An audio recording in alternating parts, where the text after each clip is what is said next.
तर निवडणुका एक महिना पुढे ढकलणार अशा पद्धतीची एक जोरदार चर्चा सुरू आहे. काय याची कारण वाटतं? मला खरंच असं दिसतंय का? नाही, हे महानगरपालिका, महाराष्ट्रातल्या 14 महानगरपालिका, त्यात संभाजीनगर सुद्धा आहे, महाराष्ट्राच्या राजधानीतलं मुंबई आहे, नागपूर आहे. अडीच 3-3 वर्ष निवडणुका घ्यायला घाबरत आहे. लोकसभा निवडणूक त्यांनी घेतली कारण जगात त्यांची नाचक्की झाली असती, घेतली नसती. पण महाराष्ट्राची विधानसभा घेण्याची हिंमत त्यांची जरी नसली तरी त्यांना घ्यावी लागेल. निवडणूक आयोगाला उत्तर द्यावं लागेल. विधानसभा अस्तित्वात आणावे लागेल त्यांना नोव्हेंबर महिन्यात. हरियाणा, झारखंड, जम्मू काश्मीर आणि महाराष्ट्र या निवडणुका त्यांना वेळेतच घ्याव्या लागतील. मॅनेज करायला निवडणुकांच्या तारखा हे प्रयत्न करतील. जसं न्यायालयात तारखांवर तारखा मॅनेज करून घटनाबाह्य सरकार चालवलं जातं आहे, किंवा आपल्या सोयीच्या तारखा लोकसभा निवडणुकीत प्रचारासाठी सोयीच्या व्हाव्या म्हणून घेण्यात आल्या प्रधानमंत्र्यांच्या. पण आम्ही महाराष्ट्राची जनता, विरोधी पक्ष जागरूक आहे. आमचं लक्ष निवडणुका वेळेवर होतील थोडक्यात असं म्हणूया. व्हायलाच पाहिजे. खोक्यावाल्यांचं सरकार आम्हाला घालवायचं आहे. त्याच्यामुळे निवडणुका वेळेत घ्याव्यात, निकाल वेळेत लागावेत आणि नवीन सरकार घटनेनुसार वेळेत प्रस्थापित व्हावं. काँग्रेसच्या नेत्यांनी काल संभाजीनगरमध्येच सांगितलेलं आहे की त्यांचा प्रयत्न सुरू आहे 1 महिना पुढे घेऊन जायच्या निवडणुका आणि काही योजना आणायच्या आणि मग त्या योजनेच्या नावावर पुन्हा निवडणुका पुढे यायच्या. सध्याचा सर्वे पण त्यांना काहीतरी अनुकूल नाही असं म्हणतात. लोकसभेचा सर्वे सुद्धा त्यांना अनुकूल नव्हता आणि नाही. महाराष्ट्रातला सर्वे त्यापेक्षा प्रतिकूल आहे. आम्हाला सर्वेची गरज नाही. कोणत्याही परिस्थितीमध्ये महाराष्ट्रामध्ये ठाकरे 2 सरकार येणार. ठाकरे 2 म्हणजे मी तुम्हाला एक उदाहरण देतो. महाविकास आघाडीचं ठाकरे 1 सरकार हे महाविकास आघाडीचंच होतं. त्याच्यामुळे महाविकास आघाडीचं 2 बरं हे सरकार या राज्यामध्ये येणार. ते कोणी थांबवू शकत नाही. तुम्ही किती पैसे वाटा, तुम्ही निवडणुकीच्या तोंडावर किती घोषणा करा, योजना आणा, पैशाचा धुळा उडवा, मतदारांना विकत घ्यायचा प्रयत्न करा, निवडणुका तुम्हाला वेळेतच घ्याव्या लागतात. रवी राणा असं म्हणतायत की आम्हाला जर मतदान नाही दिलं तर लाडकी बहीण योजनेसाठी जे 1,500 दिले ते आम्ही परत घेऊ. याचाच अर्थ असा आहे की ह्या ज्या योजना जाहीर केल्या त्या आपल्या लाडक्या बहिणींसाठी नसून विधवा, परित्यक्ता, बेरोजगार महिलांसाठी नसून त्या फक्त मतं विकत घेण्यासाठी आहे. त्यांच्या भावना या किती कलुषित आहेत या सरकारच्या आणि सरकारला पाठिंबा देणाऱ्यांच्या. हे सरकार काय त्यांचे हे पैसे काय त्यांच्या खिशातले आले का? तुम्ही कोण पैसे काढून घेणारे आहात? हे सगळे ज्या आमदारांचं आपण नाव घेतलं त्यांच्या पत्नी मला वाटतं पराभूत झाल्या अमरावतीमध्ये. त्याच्यामुळे त्यांची मानसिकता तपासून घ्यावी लागेल आणि तेही पराभूत होणार आहे त्यावेळेला. हे फक्त एक आमदार नाही तर महाराष्ट्रातले अनेक आमदार, सत्ताधारी पक्षाचे नेते आणि मंत्री वारंवार हीच भाषा बोलत आहेत की 1,500 रुपये तुम्हाला देतोय, मतं द्या, नाहीतर आम्ही 1,500 रुपये परत घेऊ. त्यांच्या बापदाद्यांचे पैसे आहेत का? हा सरकारचा पैसा आहे, जनतेच्या करातला पैसा आहे. त्या पैशांवरती त्या बहिणींचा हक्क आहे. त्यांचाही कर सरकारमध्ये गेला, त्यातून त्यांना ते पैसे मिळतात. हे सगळे जे आहेत लोक हे यांची मानसिकता भ्रष्ट आहे. मतं विकत घेण्याची आहे आणि ती सरकारी पैशातून मतं विकत घेण्याची आहे. माननीय उद्धव ठाकरे साहेबांनी स्पष्ट सांगितलं योजना सरकारी आहे, महिलांनी लाभ घ्यावा. पण जेव्हा आमचं सरकार येईल तेव्हा या 1,500 रुपयामध्ये नक्की वाढ केली जाईल. 1500 रुपयात घर चालतं काय? आणि घर चालून दाखवावं. एकूण तुमचे राणा वगैरे आहेत त्यांनी किंवा त्यांच्या पत्नीनं आता घरीच असतील त्या चुलीवर पराभूत झाल्यामुळे. अजित पवार असं म्हणाले की आम्हाला पुन्हा निवडून द्या, लाडकी बहीण योजना पुढील 5 वर्ष चालू ठेवू. याचा अर्थ काय घ्यायचा? याचा अर्थ तोच आहे की लाडकी बहीण योजना ही चांगल्या हेतूनं आणली नसून फक्त मतं महिलांची मिळावीत, विकत घ्यावीत या हेतूनं आणलेली आहे. अजित पवार स्वतः बारामतीमध्ये पराभूत होता. बारामतीच्या सगळ्या लाडक्या बहिणी बरं का या त्यांना पराभूत करणार आहे. महाराष्ट्रामध्ये सगळे गद्दार आमदार गद्दारांविषयी म्हणतो पुन्हा विधानसभा दिसणार नाहीत आणि लाडक्या बहिणीच त्यांचा पराभव करतो. या लाडक्या बहिणी एवढा लाचार नाही आहे. हे जे सगळे आहेत बोलणारे हे सरकारी लोचट मजनू आहेत बरं का. तर त्यांच्या बोलण्यावरती विश्वास ठेवू नका. सरकारी पैशाची उधळपट्टी, भ्रष्टाचार, आमदारांना 50-50 कोटी रुपये, खासदारांना विकत घ्यायला 100-100 कोटी रुपये, नगरसेवकाची किंमत 5-5 कोटी रुपये पक्षांतरासाठी आणि लाडक्या बहिणींच्या खात्यामध्ये 1500 रुपये. ते सुद्धा मत दिलं नाही तर काढून घेऊ या धमक्या. ही या महाराष्ट्राची अवस्था आहे. तुम्ही म्हणाले होते की महाविकास आघाडी सत्तेमध्ये उद्धव ठाकरे हे मुख्यमंत्री पदाचा चेहरा असतील. याबाबत नाना पटोलेंना विचारले असता हे म्हणाले की शरद पवार किंवा उद्धव ठाकरे असं म्हणाले तर आम्ही ते गांभीर्याने घेऊ, अन्यथा आम्हाला ते याच्यावर विचार करण्याची गरज नाही, नंतर ठरवू. बरोबर आहे. 2019 साली मीच म्हणालो होतो उद्धव ठाकरे मुख्यमंत्री. लाडकी बहीण योजनेसाठी एक लक्षात घ्या, नाना पटोले बरोबर म्हणतात महाविकास आघाडीचाच मुख्यमंत्री, पण त्यांच्यासमोर कुणी एखादा वेगळा चेहरा असेल काँग्रेस पक्षाचा आणि समोर सांगावं, म्हणजे माझं काय अडचण नाही. काँग्रेस पक्षामध्ये जर काही चेहरा असेल या आमचा मुख्यमंत्री पदाचा चेहरा आहे तर नाना पटोले यांचा चेहऱ्याचं आम्ही स्वागत करू. पण नाना पटोले आमचे मित्र आहेत, त्यांची अडचण मी समजू शकतो, सगळ्यांची समजू शकतो. मी महाराष्ट्राला प्रिय असलेल्या चेहऱ्याविषयी म्हणतो. मी महाराष्ट्राला जो चेहरा हवा आहे, महाराष्ट्राच्या मनात जो चेहरा आहे त्याच्याविषयी म्हणतो. मी नाना पटोलेंच्या मनात कोणता चेहरा आहे त्याच्याविषयी म्हणत नाही.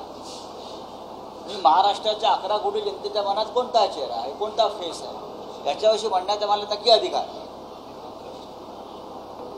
बरं का?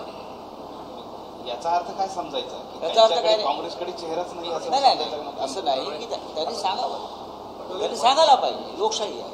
बाळासाहेब थोरात आहे, नाना पटोले साहेब आहेत. त्यांनी काँग्रेस पक्षानं सांगावं बाबा आमच्याकडे हे 10 चेहरे आहेत त्यातला आम्ही एक निवडू. इकडं सुरू असताना भाजपकडून 150 जागा लढवण्यात येणार आहे आणि उर्वरित 2 पक्षाला 138 जागा मिळणार आहेत आणि भाजपच्या सगळ्या उमेदवारांची निवड निश्चिती करणं किंवा जागा वाटपाच्या संदर्भातलं सगळं देवेंद्र फडणवीस यांच्या हातात देण्यात आलेलं आहे. अशी चांगली गोष्ट आहे. हे आमच्यासाठी अत्यंत शुभशकून आहे. नरेंद्र मोदी हे जे प्रचाराला येणार असतील महाराष्ट्रात आणि अमित शहा, तर त्यांनी जास्तीत जास्त सभा महाराष्ट्रात मोदी आणि शहाने घेतल्या पाहिजेत आणि फडणवीसांकडे या राज्याची सूत्र निवडणुकीची भाजपची असायला पाहिजे. हा महाविकास आघाडीसाठी शुभ संकेत आहे. याचा अर्थ आमच्या 25 जागा नक्की वाढतील. 138 जागा त्यांच्या दोस्तांना मिळणार आहेत. हा त्यांचा प्रश्न आहे. हे शेवटी हे सगळे लाचारांना किती मिळणार? लाचारांना तुकडेच फेकायचे असतात की त्यांनी निवडपणे घ्यायचे असतात. पण त्यांच्यामध्ये स्पर्धा लागली मुख्यमंत्री मी का लागून त्यांना स्पर्धा घ्यायला काय हरकत आहे? काल मुख्यमंत्र्यांनी उद्धव ठाकरेंवरती टीका केली आणि एकता जीव सदाशिव लाडका भाऊ आता कोणी राहिलाच नाही. आम्ही आहोत ना सगळं. आम्ही कोण आहोत? आम्ही कोण आहोत? शिवसेना की तुम्ही आम्हाला सोडून गेल्यामुळे आमचा बाली बाका झाला नाही. ठीक आहे, तुम्हाला काही काळ सत्ता मिळाली, पण उद्याचा काळ हा आमच्या शिवसेनेचा म्हणजे बाळासाहेब ठाकरेंच्या शिवसेनेचा. ज्यांनी पक्ष चोरला, चिन्ह चोरलं, त्यांनी नैतिकतेच्या गप्पा मारू नयेत आणि कुटुंबाच्या गप्पा मारू नयेत. महाविकास आघाडीचं जे जागा वाटप आहे ते महाराष्ट्राला कधी कळेल? आपल्या होतं चालू आहे ना, जागा वाटप सुरू आहे आमचं. उद्धव ठाकरे दिल्ली दौरे पर गए थे तो वहाँ पे उनकी आंतरराष्ट्रीय आरोपी जो है गुप्ता से मुलाकात की ऐसा आरोप संजय ने संजय ने मुझे मालूम है, शरद कोई भी बकता है हम उसको जवाब देंगे और आप हमको सवाल पूछे, कोई स्टेटस रखो, कोई प्रतिष्ठा रखो. शरद पवारांनी काल मुख्यमंत्र्यांनी मराठा आरक्षणावरती पुन्हा बैठक घेतली. जरंगे भुजबळांना पवार साहेबांचं म्हणणं जे आहे अनुभवाचे बोल असतात, त्यांचा विचार करायला पाहिजे. Thank you very much. एक शेवटचा प्रश्न असा आहे की केंद्रातलं सरकार जाऊन एक म्हणजे मंत्रिपदाचं अनेक मंत्री असे आहेत, जसं रावसाहेब दानवे आहेत, संदीपान भुमरे आहेत, त्याचबरोबर भारती पवार आहेत, कराड आहेत, यांचं मंत्रिपद जाऊन 1 महिना झाला आहे. मात्र त्यांना अजून सरकारी रुबाब कायम आहे. त्यांचा सिक्युरिटी त्यांना वाय दर्जाची दिली जाते. महाराष्ट्रात अशा प्रकारच्या घटना होतात. आधी 40 आमदारांना सिक्युरिटी, पुन्हा या खासदारांना सिक्युरिटी. आमदार खासदारांना कुठलेल्या Y+ दर्जाची सिक्युरिटी, काही लोकांना थेट. पण मी परवा एका ठिकाणी बघितलं, कुठून गेलेल्या आमदारांच्या मुलांनाही तेवढीच सिक्युरिटी आहे. मागे पुढे गाडी टाक टाक टाक टाक टाक टाक, काय तमाशा चालला आहे. मी विद्यमान खासदार आहे 25 वर्षापासून. मी माझ्या पक्षाचा नेता आहे. माझ्याकडे एकही पोलीस नाही. तर असे आमचे अनेक सहकारी आहेत, त्यांच्याकडे कोणती सुरक्षा नाही. पण आम्ही मर्दासारखे फिरतो. आम्ही तुम्हाला घाबरत नाही. आमच्या गाड्यांवरती हल्ले करण्याचे प्रयत्न करतात. पण हे बेईमान, या राज्याची सुरक्षा बेईमानांच्या संरक्षणासाठी, यांना संरक्षण म्हणजे या राज्यामध्ये अफजल खानाला संरक्षण, शाहिस्ते खानाला संरक्षण, अशी पद्धत चालू आहे इथे. पण आम्हाला चिंता नाही. पाहू आम्ही. जे रवी राणा म्हणाले, जे रवी राणा म्हणाले तोच महेश शिंदे नावाचा एक दुसराही आमदार तेच हो, बोलले.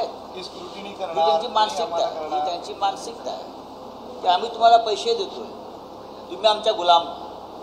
हे लाडक्या बहिणींना गुलाम करण्याची ही योजना आहे. जरी यांची भाषा असेल, ही भाषा असेल, तर लाडक्या बहिणींचा अपमान महाराष्ट्रात, महिलांचा अपमान, आणि तुम्ही आमच्या गुलाम आहात. आम्ही 1500 रुपये देतो, तुम्ही आम्हाला मत द्या, ही गुलामीची भाषा आहे. थँक्यू.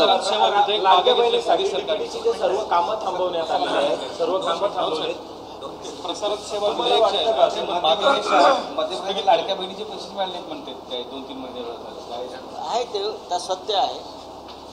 डीपीडीसीचे सर्व कामं थांबवण्यात आलेत लाडक्या बहिणी योजनेसाठी. फक्त तिकडे सर्व पैसा वळवला. निवडणुका आहेत, 2 महिने हे केलं जाईल. कारण त्यांना असं वाटतं की लाडक्या बहिणी त्यांना भरभरून मतदान करतील. हे असं अजिबात नाही आहे. लाडक्या बहिणी बेईमानांना ओवाळणी टाकणार नाहीत मतांची. मोदींच्या बहीण आणि तुमच्या कधी काळी तुमच्या पक्षाच्या असलेल्या खासदार भावना गवळी म्हणतात की राजकीय आकस ठेवून संजय राऊत हे त्यांचा भोंगा वाजवतात. मी त्यांना ओळखत नाही. मी बेईमानांना ओळखत नाही, उत्तर देत नाही. प्रसारक सेवा विधेयक स्थगित केले. त्यांच्या मोदींच्या भगिनी ना त्या, मग तशाच बोलणार ते. तर लोकसभेत 400 पारचा नारा दिला होता. कालच्या महायुतीच्या बैठकीत त्यांनी 200 पारचा नारा दिला. 200 पार ना, नाही त्यांनी 300 पारचा दिला पाहिजे. आकडा चुकतोय त्यांचा. लोकसभेत मराठा फटका बसल्यामुळे फडणवीसांच्या जागी विनोद तावडेंना या सगळी जबाबदारी देण्याची सगळी काल स्वागत. भाजपच्या बैठकीत सोडलं. विनोद तावडे आमचे मित्र आहेत, जाणकार आहेत. त्यांना राजकारण अधिक कळतं, देशाचं आणि महाराष्ट्राचं. आणि त्यांच्यावरती अन्याय झाला होता 2019 साल, एवढंच मला माहिती आहे. अजित पवारांना महायुतीत ठेवतील असं तुम्हाला वाटतं? कारण देवेंद्र फडणवीसांचं संघाच्या बैठकीत वक्तव्य आहे की अजित पवारांना सोबत घेऊन लोकसभेत फायदाच झाला नाही. असं आहे की जर नाही ठेवलं तर लोक त्यांचा पराभव करणारच आहे. बारामतीत त्यांचा पराभव होणार. हे सगळे बेईमान लोक आहेत, शिंदे गटाचे आणि पवार गटाचे, अजित पवार गटाचे. ते परत विधानसभेत तुम्हाला दिसणार नाही, त्याच्याविषयी माझ्या मनात शंका नाही. आम्ही लाडक्या बहिणींसाठी करतोय, मात्र सावत्र भावांचं पोट दुखतंय. आपल्याला सावत्र भाऊ म्हटले. कोण म्हटलं? शिंदे एकनाथ शिंदे. बघा, एकनाथ शिंदेना इतिहास माहीत नाही आणि तो भावनाशून्य माणूस आहे. लाडक्या बहिणींच्या बाबतीत त्यांचे सहकारी काय बोलतात ते आधी पहा. लाडक्या बहिणींवर कशा प्रकारे दबाव आणला जातो, मतं द्या. शिंद्यांच्या ठाण्यामध्ये शिवसेनेच्या अनेक बहिणींच्या घरावर आणि व्यवसायावरती बुलडोझर यासाठी फिरवण्यात आले की त्यांनी शिंदे गटात प्रवेश केला नाही, त्या त्यांच्या बहिणी नव्हत्या. ही क्रूर माणसं आहेत ज्याने माननीय उद्धव ठाकरे इस्पितळात असताना त्यांची प्रकृती अत्यंत बिघडलेली असताना गद्दारीचा कट रचला, यांच्याविषयी आम्ही काय बोलणार? देश विदेशातील प्रत्येक घडामोडींचे लाईव्ह अपडेट मिळवण्यासाठी आता साम टीव्हीच्या सर्व सोशल मीडिया प्लॅटफॉर्मला लाईक, फॉलो आणि सबस्क्राईब करा. तसंच सर्व नोटिफिकेशनसाठी बेल आयकॉन प्रेस करायला विसरू नका.